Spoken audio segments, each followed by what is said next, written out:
Hi, Mystery Recapped here. Today, I'm going to explain a martial arts film called Fearless. Spoilers ahead. Watch out and take care. 10-year-old Huo Yuanjia is the son of a martial arts master named Endi. Endi never allows Huo to take part in training, concerned about his asthma. The kid, however, has a passion for Kung Fu. He tries his best to sneak into his father's classes to learn the bases of it. Huo's only friend is a nerdy kid named Jinsun. He does all of Huo's calligraphy homework, allowing him to train instead. Endi is the second best in martial arts in their town, which is soon about to change because he has been challenged by the best, Zhao. Huo is excited about the fight and confident that the victory will fall in his father's lap. Endi has the upper hand in the match and is about to land a fatal blow on Zhao, but his beliefs and fair gameplay stop him from doing so. Taking advantage of the niceness, Zhao retaliates and wins the match dishonorably. Huo is heartbroken by the incident. Zhao's son challenges him to a fight when only the kids are together. Huo confidently takes the challenge on, but is defeated in no time. At this moment, he vows to restore his family's name and become the best martial artist in Tianjin. He and Jinsun go to his father's library and steal his book about martial arts. Then, using the book, he trains day and night without rest. When Huo finally thinks he is ready, he challenges Zhao's son to a fight again. Zhao accepts the challenge confidently, but is instantly proven weak against the trained Huo. Several years later, Huo has grown up to become even better in martial arts. His father passed away long ago, along with his wife, who left him with a little daughter. Huo spoils her since she is his joy and pride in life. Since his last fight with Zhao, Huo has remained undefeated. He has fought several opponents, but none of them were good enough to give him a hard time. Huo has also gathered a lot of fans and followers over the years, but along the way, he has developed pride and is starting to forget his father's principles. He drinks and parties all the time and lets his disciples focus on having fun more than practicing. Some days he drinks so much that he forgets to return home to his daughter. He has spent all of his family's money and has gone into debt, but has no cares in the world. One evening, he goes to his best friend Jinsun, who is now a wealthy businessman and the owner of a famous restaurant. As usual, Huo drinks until midnight and treats his followers to unlimited food. Jinsun's assistant reminds him that Huo has not paid his bills for over a year, and they've been piling up.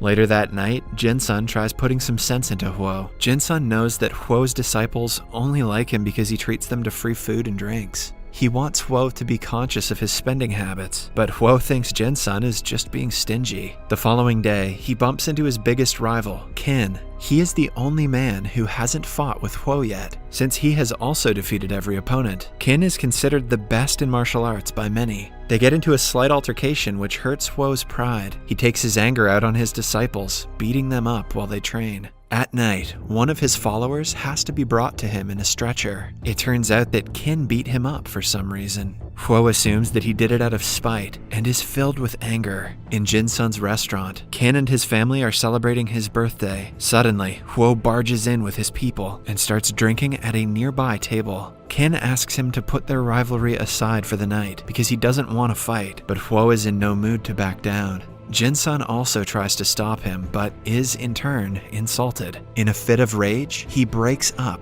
their lifelong friendship. Now even angrier, Huo challenges Qin to a fight and asks him to kneel down if he doesn't want to accept. Everyone gets out of their restaurant for their safety, leaving the fighters alone. They get into an intense battle, both matching in skill and strength. But when anger takes over Huo, he doesn't play fair. He beats Qin up until he is exhausted and lands a life-threatening punch on his chest. It causes him to die instantly. Huo returns home in the morning to see his mother's dead body on her bed. Qin's followers had her killed to take revenge on him. He cries, mourning her death, before suddenly realizing his daughter is also in the house. Upon walking into her room, he is met with the biggest surprise of his life. She is lying on her bed, covered in blood. In her hand is a little pouch that she had promised to give him when he returned home. Broken by the deaths he has caused, Huo steps out of the house when his disciples inform him that the man who was beaten up by Qin had insulted his wife. Qin did not beat him up out of spite, but for his wife's honor. Filled with guilt, regret, and sorrow, Huo doesn't see a reason for him to keep living. He boards the first ship and lies down in a corner, willing to go wherever it takes him. After living in the streets for 6 months, he tries to commit the unthinkable, but is soon saved by a group of people by the river. They bring him to their tribe and take great care of him, but even after gaining consciousness, Huo goes into depression and doesn't talk to anyone. A blind woman named Moon takes care of him and is worried that he will never get up from the bed. Her experienced grandmother is confident that he will be fine with time. One day, Moon feels Huo's hair and offers to cut it. He walks for the first time in a month and goes to a river with her, where she helps him cut his hair. Starting that day, he becomes a member of their community. He helps them cook, farm, and do household work. As a year passes, Moon and Huo start falling for each other. Then, one day, a kid from their tribe is found stealing a cow from their neighboring community. The grandmother and Moon beg for forgiveness from the rival leader, but according to their tradition, someone who makes a mistake should be beaten until an incense burns out. Huo speaks up for the tribe and offers to take the beating in the kid's place. For adults, the punishment is a bit different, which means Huo will have to fight against the leader. Although Huo can finish him in no time, he doesn't want to use his knowledge to hurt anyone anymore. Initially, he doesn't even defend himself, but after a little motivation from the grandmother, he starts to dodge the attacks. The incense burns off, but the leader is not able to land a single blow on him. He accepts his defeat and praises Huo. The next day, Huo, Moon, and the children of the tribe are in the field. The children want to learn Kungfu from Huo, but he refuses to teach them. He knows what great power does to people and wants the peaceful village to remain as it is. The children also innocently mention that Huo and Moon are the closest to each other, but the adults ignore the comment. One day, Moon goes to see her parents' grave. This reminds Huo of his parents and daughter, who he abandoned after her death. Now that he is in a better mental condition, he wants to return home to visit their graves. He tells Moon about the plan, and she happily encourages him. Huo promises to return as soon as he can, and asks her to wait for him. In the following scene, we see him enter his hometown, Tianjin, which is now an entirely different place. After the fall of the Qing dynasty, several strong nations attacked China and took over. Tianjin became partially colonized, which caused several foreign residents to reside in the city and influence their culture. Huo goes to his childhood house, which is now an old, shabby place. The family servant Lai Fu welcomes him in. He has tried his best to keep things as they were, but after Huo's departure, a bunch of creditors flipped the entire house to look for money. Huo goes to his family's grave and apologizes to his father. He finally understands why he didn't land the punch years ago, when he could have won the title of the best player. After that, he goes to apologize to Qi's family and bows down in front of his shrine. As he wanders around the city, he sees that a wrestler named Hercules O'Brien is challenging Chinese people in a fight. He has remained undefeated in every fight and is confident in the next victory. To conserve Chinese heritage, Huo wants to challenge him, but he will need some money for it. For his next step, he goes to Jinsun's place and apologizes for what happened years ago. He promises to have learned from his actions. When Jinsun finds out what he needs the money for, he doesn't waste time before handing it to him through an assistant. Then, in the 1909 race club, Shanghai, Hercules goes against Huo. At first glance, someone petite like Huo could never beat Hercules, who is double the size of him. Before the match begins, Huo requests that he and Hercules fight with honor and civility. Taking advantage of the language barrier, the announcer mistranslates Huo's request to, "He wants to kick your butt," making Hercules laugh. The fight begins, and Huo instantly gains the upper hand.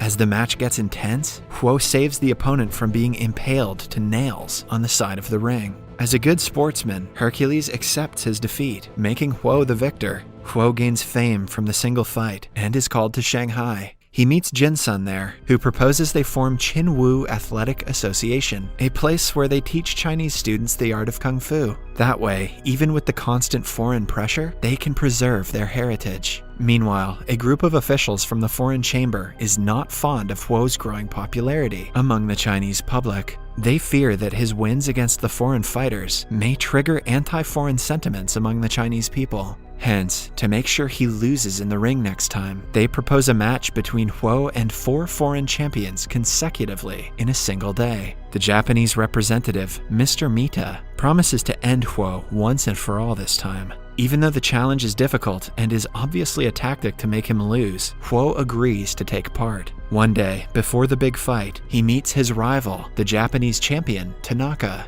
They talk over tea and befriend each other. Tanaka is a fair and respectable sportsman like Huo, but unlike the people who are sponsoring him. Cut to the day of the fight. Huo is made to go against 3 fighters from around the world, but none of them last in the ring for more than 2 minutes. Huo manages to defeat all 3 without breaking a sweat. Lastly, he goes against Tanaka, who apologizes for the unfair match and asks him if they should reschedule. Huo says it's fine, and the first round starts. They fight using weapons of their choice. Huo uses a sanjigu, and Tanaka uses a katana. Amidst the intense battle, they accidentally exchange weapons. Tanaka is not very good at handling a sanjigu, so to make it a fair fight, Huo offers to exchange the weapons again. The first round ends in a draw because of the holdup. While resting before the next round, Huo drinks tea that is poisoned by Mr. Mita, who wants to see him lose one way or another. The round starts, but Huo collapses and starts coughing blood almost immediately. Tanaka demands that the match be halted for the safety of the fighter, but when Huo registers he has been poisoned, he wishes to continue, as he is going to die anyway. Even when exhausted and seconds away from death, Huo manages to deliver a final blow to Tanaka's chest, using the same technique that killed Kin. However, he holds the punch back this time, learning from his mistakes. But just then, he collapses. Tanaka declares Huo the winner, knowing that he held back on the punch deliberately. In the end, Huo falls into his friend's arms and dies. Tanaka angrily belittles Mr. Mita for resorting to killing a man for the sake of his pride. He calls him a disgrace to Japan before storming off. In the last scene, Huo's spirit reaches the field outside Moon's house. She runs to him, sensing his presence, even though she is blind. Subscribe for more videos like this, turn on notifications, and leave a like to help the channel out. Thank you for watching.